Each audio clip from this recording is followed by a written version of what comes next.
მოგესალმებით ბავშვებო, დღეს ჩვენი მორიგი ვიდეო გაკვეთილია და ჩვენი გაკვეთილის თემა იქნება ჭადრაკის ისტორია და გამოჩენილი ქართველი მოჭადრაკეები. პირველ რიგში დავიწყოთ საუბარი იმით, თუ სად გამოიგონეს ჭადრაკი, როგორ გამოიგონეს ჭადრაკი და შემდეგ უკვე როგორ განვითარდა ჭადრაკი საქართველოში. პირველ რიგში უნდა აღინიშნოს, რომ ჭადრაკის შექმნაზე ბევრი ლეგენდა არსებობს.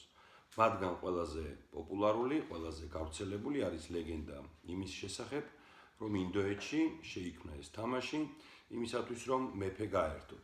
და იმ ბრძენმა კაცმა, რომელმაც ეს თამაში გამოიგონა, შესთავაზა მეფეს ასეთი პირობა, როდესაც მეფემ კითხა მას რითი დაესაჩუქრებინა, უთხრა, რომ პირველ უჯრაზე ერთი ხორბლის მარცვალი დამიდეო, მეორეზე ორი და ასე შემდეგ.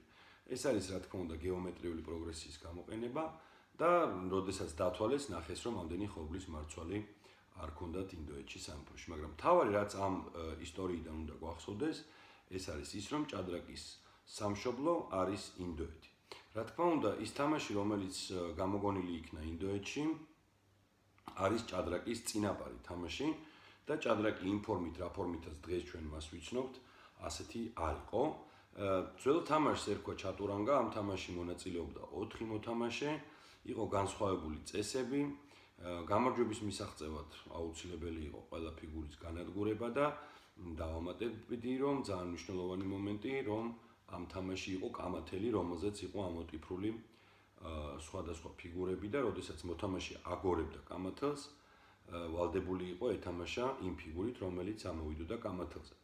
ბუნებრივია ადამიანებს ეს დიდად არ მოეწონათ, რადგანაც მთლიანად თამაში იყო დამყარებული გამართლებაზე, ისევე როგორც მაგალითად ნარჩი არის გამართლების მომენტი, თუ რა ამოვა კამათელზე და სწორედ ამიტომ თამაში განვითარდა და შეეცვალა წესები, ანუ აღარ იყო თამაში კამათელი ამოიღეს, მოთამაშეების რაოდენობა შემცირდა და სხვა წესები იყო, უკვე წარმატების მისაღწევად საჭირო იყო ჩვენთვის ნაცნობი შამათის გაკეთება.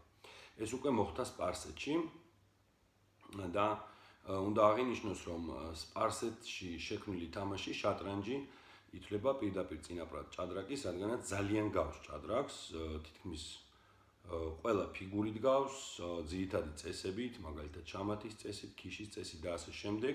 რა თქმა უნდა, იმითაც რომ ამ თამაში აღარ იყო კამათელი, მაგრამ მთავარი მაინც აღსანიშნავია, რომ მაინც სვლებში იყო განსხვავება და ეს არ იყო ჭადრაკი. შემდეგ კიდევ ერთხელ მოხდა ამ თამაშის განახლება და უკვე შეიქმნა ჩვენთვის ნაცნობი ჭადრაკი. დაახლოებით მე-16 საუკუნის შემდეგ ჭადრაკში რეალური ცვლილებები აღარ მომხდარა, სვლებში უგულისხმობ, ერთ-ერთი ბოლო ცვლილება, რაც კი იყო ჭადრაკში, ეს არის როქის წესი და გავლით აყვანის წესი. აი ეს რაც შეეხება ჭადრაკის განვითარების ეტაპებს, პირველად როგორც უკვე აღვნიშნე, ინდოეთში, შემდეგ სპარსეთში, მაგრამ უკვე თვითონ ჭადრაკის განვითარება მოხდა ძირითადად ევროპულ ქვეყნებში, იტალიაში და იტალიიდან უკვე მოედო მთელს ევროპას. რაც შეეხება საქართველოს. სამწუხაროდ ისტორიული წყაროები გვაუწყებს მხოლოდ იმის შესახებ, თუ რა ხდებოდა უკვე მე-19 საუკუნიდან მოყოლებული. ანუ პირველ ქართველ ცნობილ მოჭადრაკედ ითვლება ანდრია დადიანი, რომელიც 1850 წელს დაიბადა ზუგდიდში, გახდა თავადი და ძალიან დიდი წვლილი შეიტანა ჭადრაკის განვითარებაში საქართველოში. ის გახდათ არა მარტო მოთამაშე და არა მარტო შეჯიბრებებში ღებულობდა მონაწილეობას, არამედ იყო დიდი საჭადრაკო მეცენატიც, რომელიც ორგანიზაციას უწევდა სხვადასხვა შეჯიბრებებს ევროპაშიც და ის სხვადასხვა ევროპულ ჟურნალ-გაზეთებში წერდა ჭადრაკის შესახებ. შეიძლება ითქვას, რომ სწორედ ანდრია დადიანის დამსახურებაა, რომ საქართველოში განვითარდა ჭადრაკი, გახდა პოპულარული და უკვე მოედო ფართო მასებს, ფართო საზოგადოებას და გახდა ამით საკმაოდ საინტერესო ფართო საზოგადოებისთვის. რაც შეეხება უკვე იმ გამოჩენილ მოთამაშეებს, რომლებმაც ასახელეს საქართველო, მინდა, რა თქმა უნდა, პირველ რიგში ჩვენ უნდა ვისაუბროთ ისეთ წინვალე მოჭადრაკეებზე, მსოფლიოს 5 გზის ჩემპიონებზე, ნონა გაფრინდაშვილზე და მაია ჩიბურდანიძეზე. ნონა გაფრინდაშვილი და მაია ჩიბურდანიძე შეიძლება ითქვას, არიან ცოცხალი ლეგენდები რომლებმაც საქართველოს ჭადრაკი, საქართველოს ზოგადად საქართველოს სახელი გაიტანეს მსოფლიო ასპარეზზე. აღსანიშნავია, რომ ორივე მათგანი ფაქტიურად ძალიან დიდი ხნის განმავლობაში ფლობდა მსოფლიო ჩემპიონის ტიტულს ქალთა შორის და მუდმივად ქართველი ქალები აჩვენებდნენ უმაღლეს შედეგებს მსოფლიო საჭადრაკო ასპარეზზე. გამოვყავით, რა თქმა უნდა, ქალბატონი ნონა გაფრინდაშვილი და მაია ჩიბურდანიძე, მაგრამ ასევე უნდა აღინიშნოს, რომ დიდებულ შედეგებს აღწევდნენ ნანა ალექსანდრია, ნანა იოსელიანი, ნინო გურიელი და ბევრი სხვა არ მინდა ვინმე გამომრჩეს, მაგრამ თავარი არის, რომ უნდა გვესმოდეს, რომ ქართველი ქალი მოჭადრაკეები მუდმივად ითვლებოდნენ და ითვლებიან ერთ-ერთ ყველაზე ძლიერ გუნდად ქალთა შორის. რაც შეეხება მამაკაცთა ჭადრაკს, აქ შედარებით უფრო მოგზალებული შედეგები აქვს საქართველოს მსოფლიო ასპარეზზე, თუმცა არ შეიძლება არ აღინიშნოს იგივე როგორც უკვე ვთქვით, ანდრია დადიანი. ასევე უნდა ვთქვათ, რომ პირველი ქართველი ოსტატი გახდათ ვიქტორ გოგლიძე, რომელმაც უკვე საბჭოთა კავშირის დროს მოახერხა და მიიღო ოსტატის წოდება. ხოლო პირველი ქართველი დიდოსტატი გახდათ ბრწყინვალე მოჭადრაკე ბუხუტი გურგენიძე, რომელმაც სხვათა შორის დიდი წვლილი შეიტანა ქართულ ქალთა წარმატებებში, რადგანაც ის საკმაოდ დიდ ხანს უწევდა სეკუნდანტობას და ეხმარებოდა მათ მომზადებაში სხვადასხვა შეჯიბრებებისთვის.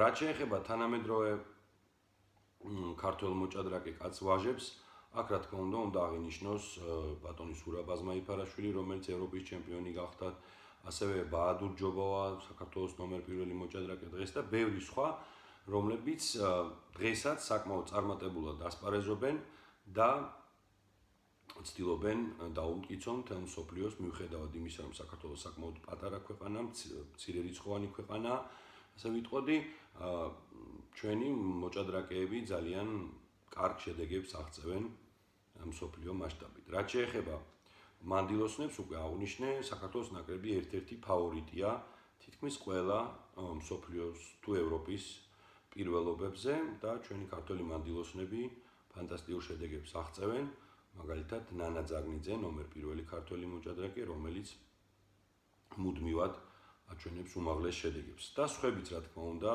ყველას ხა ნამდვილად ვერ ჩამოვთვლი, იმიტომ რომ ძალიან დიდ დროს წაიღებს, რადგანაც ძალიან ბევრი უმაღლესი დონის ქართველი მოჭადრაკე მანდილოსანი ყავს საბედნიეროდ. რაც შეეხება ქართული ჭადრაკის განვითარების პერსპექტივებს, მე ძალიან დიდი იმედი მაქვს, რომ ჩვენი მომავალი თაობა, ანუ თქვენ და ის ბავშვები, რომლებიც სხვადასხვა სკოლებში, სხვადასხვა საჭადრაკო კლუბებში ეუფლებიან ამ საინტერესო თამაშს, მომავალში შეძლებენ და აჩვენებენ მაღალ შედეგებს.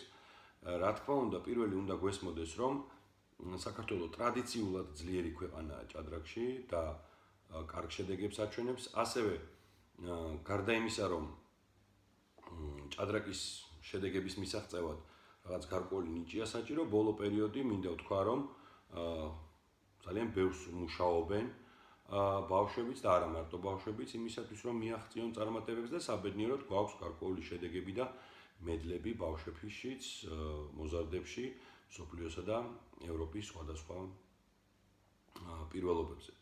გარდა ამისა, მინდა აღვნიშნო ის ადამიანები, რომლებიც იყვნენ მწვრთნელები, რომლებმაც ხელი შეუწყეს ქართული ჭადრაკის განვითარებას. პირველ რიგში უნდა აღინიშნოს ბატონი ვახტანგ ქარსელაძე, რომელიც სახელობის საჭადრაკო სკოლა არის მოსწავლე ახალგაზრდობის სასახლეში და რომელმაც დიდი წვლილი შეიტანა ქართული მოჭადრაკეების განვითარებაში, ასევე შოთა ინწკირველი და ბევრი სხვა, არჩილ ებრალიძე, რომელმაც მსოფლიო ჩემპიონი ტიგრან პეტროსიანი აღზარდა და ბევრი სხვა. შეიძლება ითქვას, ეს არის ის უხილავი ძალა, რომლებიც არ ჩანან, როდესაც მოთამაშე თამაშობს, რა თქმა უნდა, მის შედეგები უფრო ჩანს, მაგრამ უნდა გვესმოდეს, რომ ამ მოთამაშის უკან დგას მისი მწვრთნელი, რომელიც ხელს უწყობს მის საჭადრაკო განვითარებას და აუცილებელია, რომ ჩვენ ვიცოდეთ ამ ადამიანების სახელები.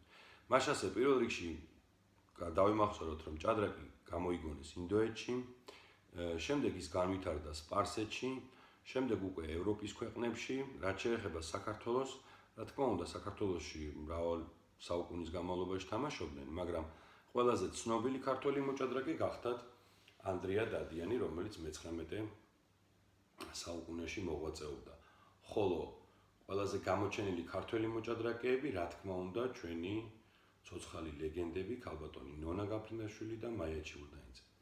დღევანდელი ჩვენი გაკვეთილი, როგორც ხედავთ, უფრო თეორიულია და მე მექნება თქვენთან ასეთი თხოვნა, რომ მოიძიოთ ინფორმაცია ქალბატონ ნონა გაფრინდაშვილზე, მაია ჩიბურდანიძეზე და თუ რაიმე კითხვა გექნებათ, ჩემ დასაბედნიეროდ მე მათ პირადადაც ვიცნობ და თუ მექნება საშუალება, როდესაც აი გამოვალთ ამ каранტინიდან, აუცილებლად დავუსვამ თქვენგან მოსულ კითხვებს. ამით მინდა დაგემშვიდობოთ, გისურვოთ ყველაფერი კარგი, აუცილებლად შევხვდებით მორიგ ჩვენს ვიდეო გაკვეთილზე, კარგად ზანდებოდეთ.